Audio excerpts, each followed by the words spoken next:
Ela estava vivendo uma situação dentro da sua casa, uma situação de miséria. Repita comigo, o cenário era de miséria. Porque o profeta dá uma direção para ela quando ela vai até o profeta. E o profeta dá uma direção para ela e fala: olha, você vai até os seus vizinhos e pega vasilhas emprestadas.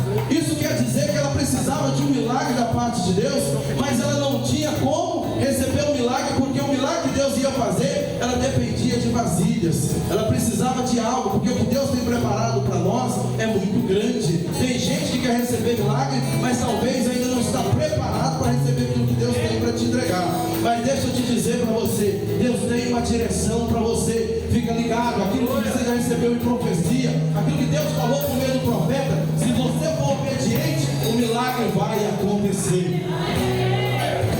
Sabe que tem muita gente que não recebe porque o profeta dá uma direção e ele pega e faz tudo o contrário.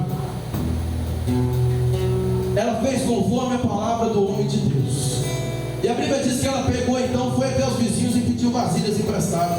A situação na casa daquela mulher, constitura comigo, era uma situação de miséria. Ela só tinha uma botija em casa. Então ela fala para o homem de Deus: tua serva não tem nada em casa a não ser uma botija em casa de azeite. Eliseu dá a direção. E a Bíblia diz então que ela vai até os seus vizinhos e pega emprestado, não poucas vasilhas, ela vai e pega vasilhas emprestadas. E quando ela chega em casa, ela obedece o que o profeta falou.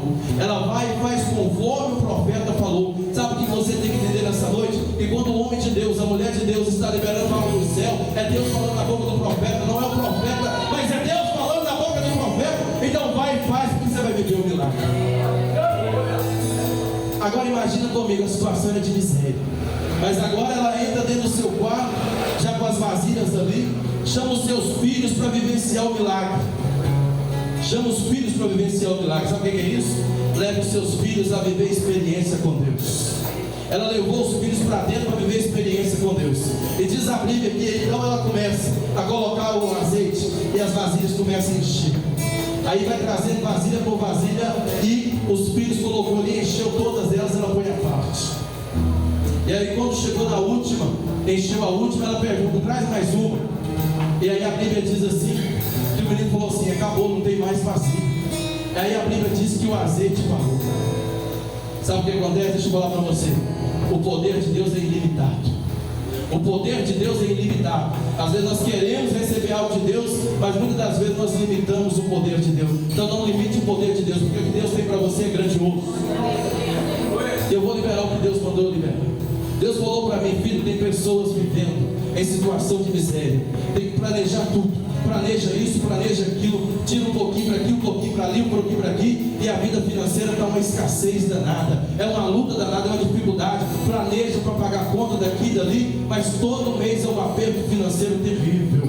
Mas Deus libera para você uma palavra dizendo, e Deus diz para você hoje, nessa noite: a prosperidade acaba de chegar na tua vida. A prosperidade da parte de Deus acaba de chegar na tua vida. A Bíblia diz assim, irmão, eu já vou terminar aqui. A Bíblia diz assim, que aquela mulher começa a viver o milagre de Deus. Aí ela vai até o profeta e relata. Você não tem que glorificar o profeta, mas tem que honrá-lo.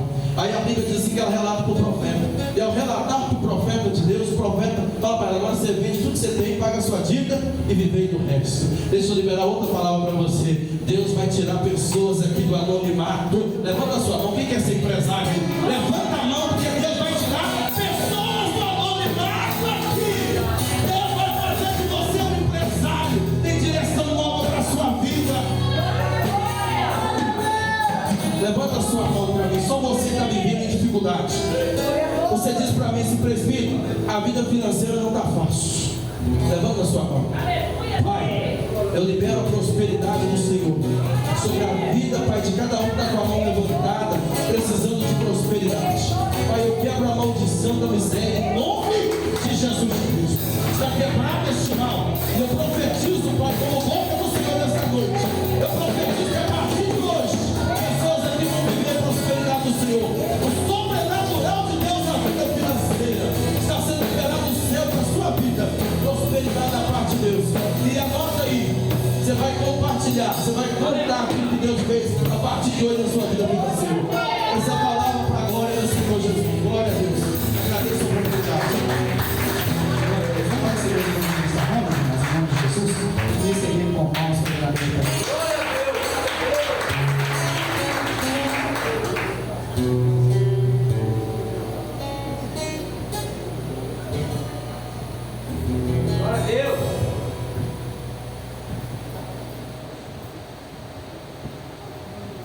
Glória a Deus. Cumprimento os irmãos com a paz do Senhor.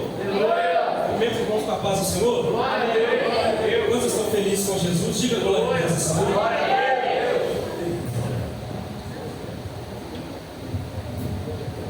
Queridos, é uma noite com muita alegria estarmos com os irmãos aqui essa noite para adorar, bendizer e agradecer o nome do Senhor aqui. Você tem fé que Deus quer falar com você através da palavra hoje? Queridos, para quem não me conhece, eu sou o evangelista Ronald Silva, congrego ali na Igreja Batista Sião, no Alterosa, primeira sessão, e estamos aqui essa noite porque o nosso pastor nos abençoou estar aqui essa noite, porque o Senhor nos trouxe aqui essa noite. Tem duas coisas que eu aprendo e é muito forte para a gente dizer aqui essa noite. A primeira coisa é que eu posso estar carregando uma resposta de Deus para a sua vida. Quem pode dizer glória a Deus? A segunda coisa é que Deus não fala com quem não está presente, Deus fala só com quem está presente. Você tem fé disso aqui essa noite, meu irmão? Queridos, antes de fazer a leitura do texto aqui essa noite que o Senhor colocou no nosso coração, quero agradecer aqui o pastor Darilson, que nos recebeu aqui com tanto carinho, juntamente com sua esposa, a toda a equipe de obreiros dessa igreja, ao Ivan, que nos fez convite de estar aqui, um grande homem de Deus. Estou muito feliz de estar aqui nessa casa de adoração com os irmãos, na visão aqui de muitos amigos, o missionário Júlio César, o Emer, a pastora Marlúcia, o meu amigo Douglas, mas juntamente com sua esposa, o Júlio César acompanhado com sua esposa, meu amigo Gabriel lá no fundo. Irmãos, tem um homem aqui que prega demais, ele está ali no fundo escondido ali, mas daqui a pouco vai ser revelado, porque não há nada oculto que não possa ser revelado. Muitos homens de Deus aqui, estou muito feliz de estar aqui. Querido, sem mais delongas, só você que trouxe a sua Bíblia comigo, por mais um minutinho apenas, fique sobre seus pés. Confesso aos irmãos que é uma palavra bastante direta ao coração dos irmãos essa noite. Livro de Neemias, capítulo de número 1. Glória. Meu Deus do céu. Aleluia. O Senhor é santo. Neemias, capítulo de número 1. Versículo de número 2. Livro de Neemias, capítulo de número 1. O versículo é o de número 2. Quantos encontraram? Digo amém. Amém. E no mês de Quisleu, no ano 20º do rei Artaxerxes, rei da Pérsia, eu, que me chamo Neemias, estava em Suzã, a capital do país. E veio Anani, um de meus irmãos, se achegou em Judá com um grande grupo de judeus. E então pedi notícias da cidade de Jerusalém e dos judeus que haviam voltado ao cativeiro da Babilônia. E eles me contaram que aqueles que não tinham morrido e haviam voltado para as províncias de Judá estavam passando por grandes dificuldades. Contaram-me também que os estrangeiros que moravam ali por perto os desprezavam. E disseram também, finalmente, que as muralhas de Jerusalém estavam caídas e os seus portões estavam queimados a fogo. Tendo eu ouvido isso, assentei-me, chorei-me e lamentei. Estive jejuando e orando perante ao Deus dos céus. Amém, querido? Eu gostaria que você colocasse a sua Bíblia no seu assento agora, por favor. Mas que antes de você se assentar, você pegasse a mão de alguém que está ao seu lado e dissesse para ele aqui: nessa noite, seja profeta, diga nessa noite, diga forte, nessa noite, o Senhor está procurando apenas um com disposição. Diga com coragem. Pergunta a ele: você é essa pessoa? Então faz aquele barulho que o diabo não gosta nessa noite. Glória a Deus. Você aceita aí comigo nessa noite? Glória a Deus.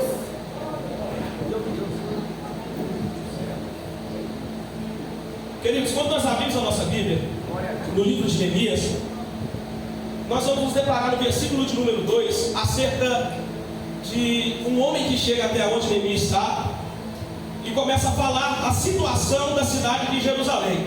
Eu quero que você entenda algo comigo aqui, porque enquanto meu amigo pastor Elvis estava ministrando aqui ontem, o Senhor já tinha colocado essa palavra no meu coração, e eu acredito que essa noite nós daremos continuidade naquilo que foi pregado. O Senhor falou ontem, o Senhor continuará falando hoje. O plano de fundo aqui do texto que acabamos de ler é um plano de fundo bastante trata-se de uma guerra bélica. Trata-se do que, irmão? Uma guerra bélica. Ivan, nesse período aqui, Nabucodonosor se levantou, tornando-se uma das maiores potências da época. Ele já derrubou o reino do norte, ele já derrubou o reino do sul, e também já derrubou Benjamim e Judá. Quando eu comecei a ler isso daqui, eu vi que ele se torna uma grande potência, mas ele não está sozinho. Na frente dele, liderando as tropas dele, tem um homem por nome de Nebuzaradã. Nebuzaradã é quem invade, é quem entra na cidade. Junto com ele toma a frente, então ele está de frente com as guerras. Então, quando nós analisamos isso daqui, nós vamos ver que a Babilônia de fato se torna uma das maiores potências da época. Só que não fica só nisso, porque nós vamos ver que enquanto a Babilônia está crescendo, a Babilônia está se desenvolvendo em guerra, sitiando cidades, se tornando muito grande, a Bíblia diz também que há um homem que se levanta para pregar ao povo. Ronald, mas por que ele se levanta para pregar ao povo? Porque a Bíblia diz assim, eu gostaria que você entendesse isso. Eu não sei se você sabe acerca do templo de Jerusalém, mas quando o templo de Jerusalém ele é levantado por intermédio de Salomão. Salomão ele levanta esse templo, mas originalmente a ideia de construção do templo, Ivan, não é dele. A ideia é de Davi. Davi tinha um plano, mas Deus ele diz: olha, Davi, eu não vou permitir que você construa esse templo, porque as suas mãos estão sujas de sangue. Cai essa responsabilidade sobre Salomão. E uma coisa me chama bastante atenção. A primeira coisa é que ele entende que o que ele está fazendo não é para homem. Ele entende que o que ele está fazendo é para Deus. Quando ele entende que o que ele está fazendo é para Deus, ele pega tudo que ele tem de melhor e começa a oferecer para Deus. Por um exemplo, se ele vai pegar madeira, ele pega a melhor madeira que ele tem e oferece para Deus.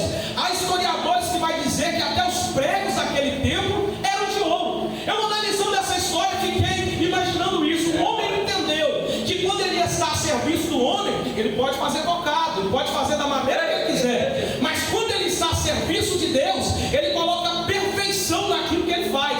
Então aqui nós vamos ver um homem que pega a melhor madeira, o melhor ouro, a melhor prata que ele tem e oferece para Deus, porque depois que ele oferece esse templo a Deus, ele faz uma oração. A Bíblia diz que o céu se abre, desce uma glória dentro do templo, que quem estava dentro não conseguia sair, quem estava fora não conseguia entrar. Eu imagino comigo, apenas um pensamento, que Deus do céu olhou para Salomão lá embaixo e pensou: o meu servo Salomão pegou tudo de melhor que ele tinha lá embaixo e ofereceu para mim aqui em cima. Eu, o Senhor, vou pegar tudo de melhor que eu tenho aqui em cima e vou mandar para Salomão lá embaixo.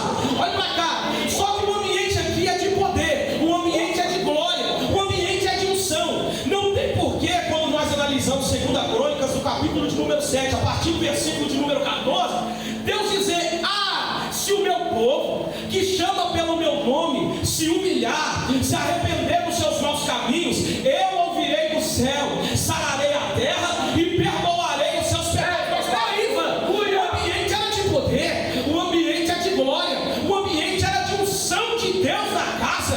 Por que é que Deus está olhando agora e está dizendo: se o meu povo, que chama pelo meu nome, se humilhar, se arrepender? É porque Deus carrega 3 atributos, não principais, não únicos, mas que são importantíssimos. Ele é onisciente, onipotente, onipresente. Há um ditado popular que vai dizer: o amanhã só pertence a Deus. Porque ele não está vendo hoje, ele está vendo lá na frente. Lá na frente ele já entendeu que a Bíblia vai dizer, você lê ali a Bíblia de capa a capa, você vai ver por inúmeras vezes alguém dizendo, o escritor dizendo, alguém trazendo, e o povo volta a fazer aquilo que era mal aos olhos de Deus. E não é dito isso, irmão, e nem brincadeira, porque Salomão se casa-se com a filha de Faraó. Casando-se com essa mulher, ela traz para dentro do povo de Deus os costumes do Egito. Então quem adorava ao Deus do céu agora está cocheando entre 2 pensamentos. Quem adorava a Deus aqui agora está dividido. Olha para cá, está dividido entre 2 pensamentos. Nesse período nós vamos ver Jeremias no capítulo de número 1. E veio a mim a palavra do Senhor que dizia, olha para cá, isso aqui é muito forte, que dizia: ei Jeremias, eu te chamei, capítulo de número 1, as nações eu tenho te entregado como profeta. Por que, Senhor? Porque eu te conheço ainda antes que se formasse no ventre da tua mãe. Olha para cá, eu preciso que você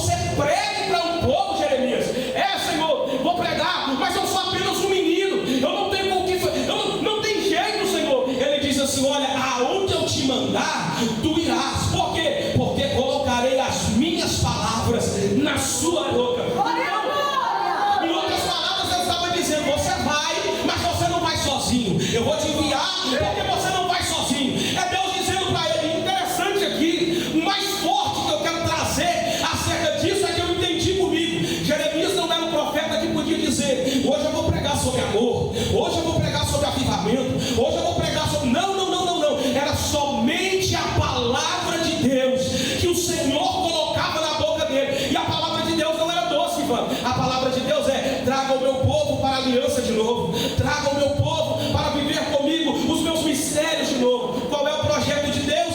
Relacionamento.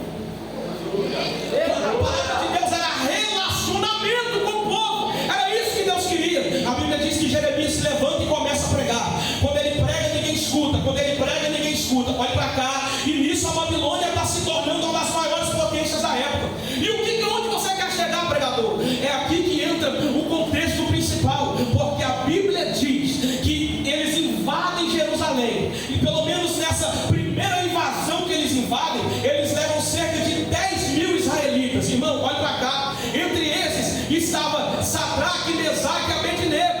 E a gente vai ver que Daniel também é levado. Quando eles são levados nessa primeira leva, Jeremias continua pregando. Jeremias continua pregando. Gente, se arrepende. Deus quer trazer uma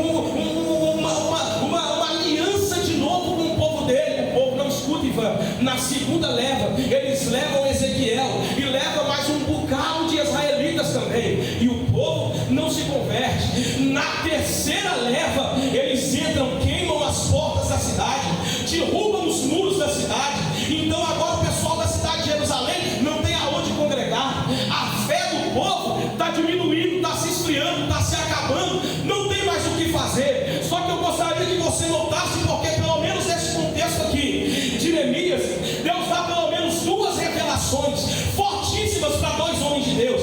A primeira que eu quero citar aqui essa noite é Ezequiel, no capítulo de número 37. Porque enquanto o povo está afastando de Deus, o povo está desviado entre dois pensamentos. A Bíblia diz que Ezequiel, no livro de Ezequiel, e veio a mão do Senhor, vou repetir, e veio a mão do Senhor, e levou sobre um vale de ossos secos. Quando eu analisei isso aqui, eu comecei a analisar o texto. Primeiro, a mão de Deus leva Ezequiel para o meio do vale, depois ela leva Ezequiel em redor do vale, porque Ezequiel está na condição de profeta, mas mesmo na condição de profeta, eu entendo que ele não está acima dos ossos, ele não anda por cima, ele anda no meio, ele anda em redor, porque aquele que está de pé, lute para que não. Ele está de pé e Deus está dando uma visão para ele. Qual é a visão? Ezequiel, pode esses ossos reviver. Júlio, não são ossos que tem nervo, que tem sangue, que tem veias. Não é. Nós não estamos falando aqui de corpo, nós estamos falando aqui de ossos. E o principal, não são ossos comuns, Ivan, são ossos sequíssimos. São ossos. Se Deus falasse comigo, pode esses ossos reviver, eu olharia para Deus e diria: Senhor, se fosse um homem desmaiado, se fosse alguém que talvez está ali, mas que está desacordado, talvez eu poderia colocar a mão se o Senhor mandasse orar. Mas Senhor, são ossos sequíssimos, não tem jeito. Aí Deus disse ao meu coração: pois é, profetizar sobre o que está dando certo é muito fácil, meu irmão.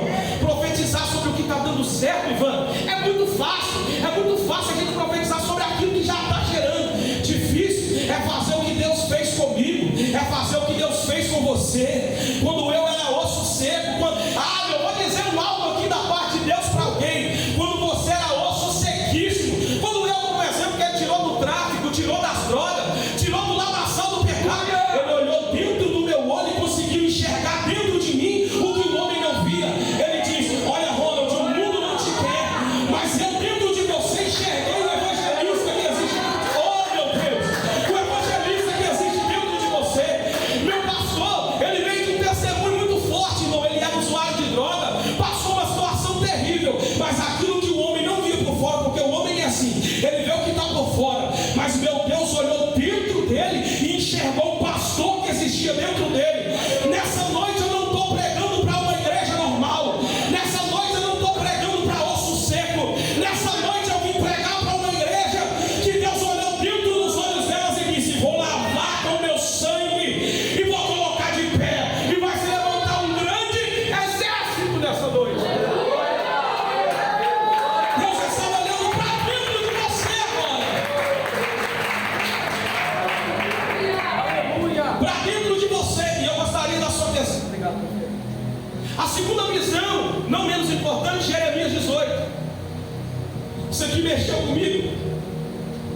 Porque Deus queria falar com o profeta acerca da situação do povo. Só que a palavra que vem é: desce para a minha olaria, porque lá eu te farei ouvir as minhas palavras. Qual é a mensagem, Ivan? Desce para a olaria, porque lá eu te farei ouvir as minhas palavras. É Deus dizer: desce, porque eu preciso fazer com que você escute. Desce, porque lá eu te farei ouvir as minhas. Quando Jeremias desce, o vaso está entregue, o oleiro estava entregue à sua obra. Irmãos, está entregue à sua obra, que é muito forte, porque nós vamos ver um vaso que está sendo formado e no meio do percurso esse vaso quebra, sim ou não? Sim ou não? Sim. O vaso se quebra, irmão. Só que esse vaso aqui se quebra, e o mais interessante da história, em outras palavras, eu estava mostrando para Jeremias como é que estava o seu povo.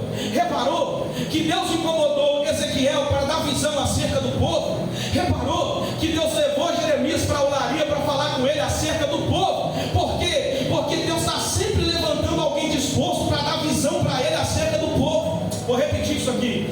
Deus está sempre levantando alguém que está na visão para estar ministrando a palavra acerca do povo, para falar da situação do povo. E um detalhe, nesse Jeremias 18 é uma demonstração de amor, porque o vaso se quebra nas mãos do oleiro. Quando eu contar até 3, você diz: se quebra. 1, 2, 3. Se quebra. Se quebra. Foi o pastor que quebrou o vaso, Júlio? Foi o pastor que quebrou o vaso, Júlio? Não. Foi a igreja que quebrou o vaso? Não. Só eu e você temos o poder de nos quebrar nas mãos do oleiro.